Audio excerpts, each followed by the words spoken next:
This video was inspired by Sinex's video, link below. I won't be 100% accurate here, and to some people, I won't even be 50% correct, so feel free to share your own thoughts below. No, I will not be explaining anything you learned in the tutorial. Now let's meet the reverse arrow. Stack hit circles together and you have doubles, triples, and quads. I wonder why they're called that. Hit a circle from one location to another and you have a jump. Rapid circles in succession is a burst. Make it even longer and you have a stream.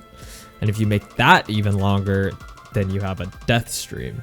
If a stream is segmented but is tapped as if it's one full stream, these are called cut streams. Let's move on to sliders for a bit. Fast sliders like this make for good slider aim. These are kick sliders. You usually only focus on hitting the head of the slider and they kick out. These are buzz sliders. You just hold the key down and leave your cursor there. Pretty much farm infinite combo.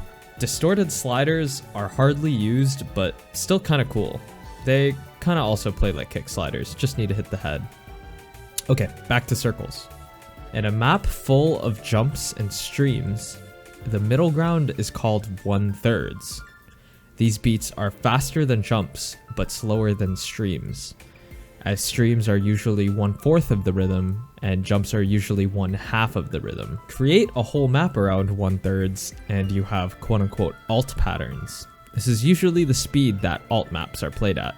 In a map with normal bursts and streams, if you make them 50% faster, you will have 1/6. They are often half as fast as your typical 1/4 streams. Combining all these doubles, triples, quads, 1/3, 1/6s will create finger control patterns, and the complexity of it varies from player to player. If a pattern requires consistent tapping, but precise aim and timing, you have aim control patterns. The timing and control of the aim is the most important for these patterns. In a map full of jumps, smaller circles make precision patterns, and this can also be precision.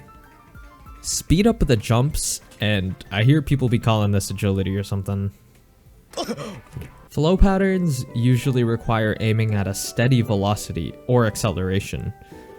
These can take the forms of jumps or streams, or even alt. Precision, flow, and aim control all fall under the category of aim patterns. You can make these patterns awkward aim if you widen the angles, because your hand doesn't know whether it wants to flow or snap the patterns, making it awkward. Reading patterns can be difficult in comprehension or execution, depending on whether the patterns are hard to understand or difficult to translate into properly aiming and tapping. Speed patterns are controversial in terms of how fast it needs to be, but on the surface, it just means the amount of objects per second is really high. You can boil down gimmick patterns to pretty much anything just weird or unusual in terms of patterning. 2B is an unrankable pattern where there are multiple objects on the screen simultaneously. A lot of these terms are very vague, so they may not be black and white for every player and every map. There may also be a lot of patterns that I forgot to include, so feel free to let me know in the comments. As always, thank you so much for watching.